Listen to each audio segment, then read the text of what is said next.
అధిష్టానం లేట్ చేస్తుందా లేకపోతే రాష్ట్ర నాయకత్వం లేట్ చేస్తుందా?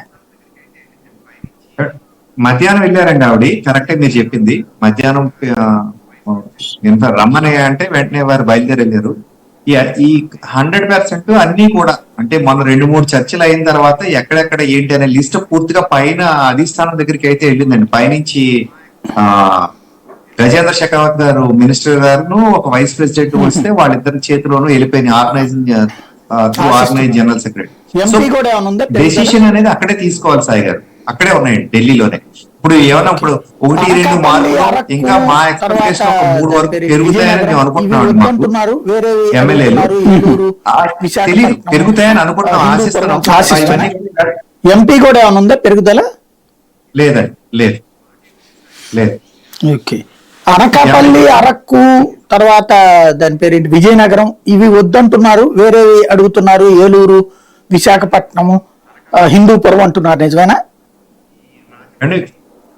ఊరికే అంటే ఒక మాట ఏంటంటే సాయి గారు, ఈ వేళ మనం ఏమనుకున్నా రేపటికి ఇవి ఉండవు, ఇది నిజం.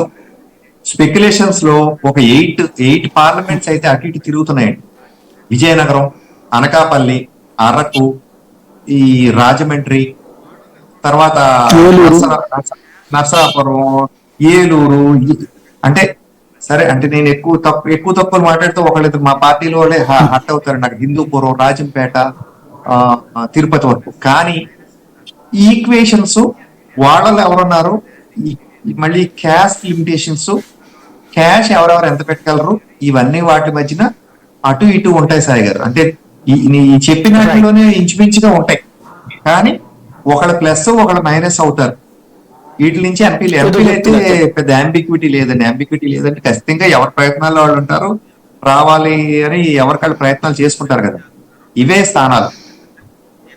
రైట్. ఎమ్మెల్యేలు మాత్రం చర్చ జరుగుతుందండి, ఇంకా ఓడపోతా ఏదో చెప్తున్నారు, చెప్పండి.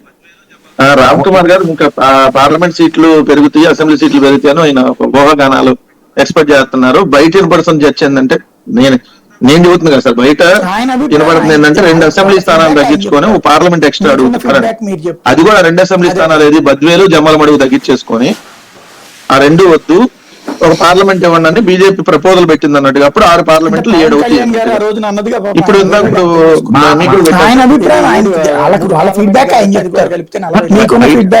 ఎవరైనా మనం డిబేట్ లో మీ డిబేట్ లోనే అనుకుంటా శాంతి ప్రసాద్ గారు 24 సీట్లు వచ్చినప్పుడు లేదండి ఇంకా పెరుగుతాయి అని చెప్పారు. మీరు కూడా మళ్ళీ పవన్ కళ్యాణ్ గారు ఆ రోజున అన్నదిగా పాపం ఆయన వేరేగా అర్థం చేసుకున్నారు.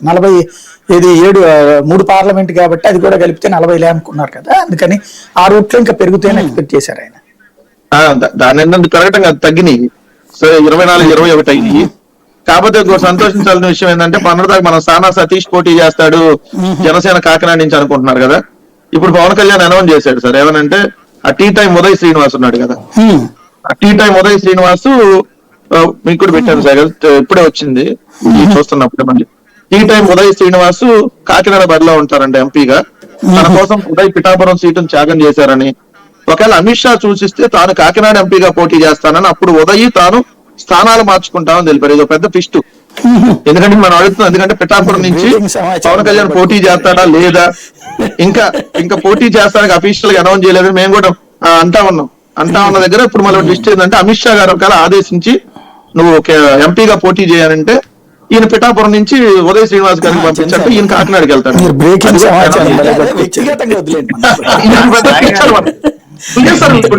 ఇప్పుడు ఆయన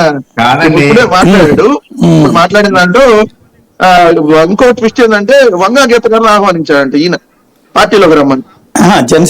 దిక్కు దివాన్ లేదు ఈయన పార్టీలో. వ్యక్తిగతంగా వదిలేదు మనం, నేను వ్యక్తిగతంగా అంటలేదు సార్. ఈయన పార్టీలు వేరే పార్టీ వాళ్ళు ఈయనకి ఎన్ని సీట్లు ఇస్తే అన్ని తీసుకోవాలి, దాంట్లో మళ్ళీ కట్ చేయాలి. ఈయన మళ్ళీ ఇంకొకళ్ళంతా ఆహ్వానించలేదు సార్. రామ్ కుమార్ గారు మీరు వెనకేసుకు రావచ్చు సార్, అయిపోయింది. మీకోసం ఆయన ఇంకా 3 సీట్లు త్యాగం చేశాడు సార్, తప్పలేదు. మీరు దానికోసం వెనకేసుకొస్తానంటే నేను చేయగలిగింది ఏం లేదు. ఒకటే ఆయన ఇష్టం ఒక రకంగా మంచిదే కదా, సానా సతీష్కి ఇస్తే గనక ఒక పెద్ద బీజేపీకి ఒక పెద్ద సమస్య. ఎందుకంటే గతంలో మోడీ మీదనే ఇష్యూ చేసినటువంటి మనిషికి ఆ సీట్ ఇచ్చినట్టు అవుతుంది ఇప్పుడు, కాబట్టి అప్పుడు మార్చి ఉండొచ్చేమో కదా. ఇప్పుడు సిబిఐ కూడా ఆయన మీదే కదా, ఆయన ఇష్యూనే కదా. అవును సార్, అవును.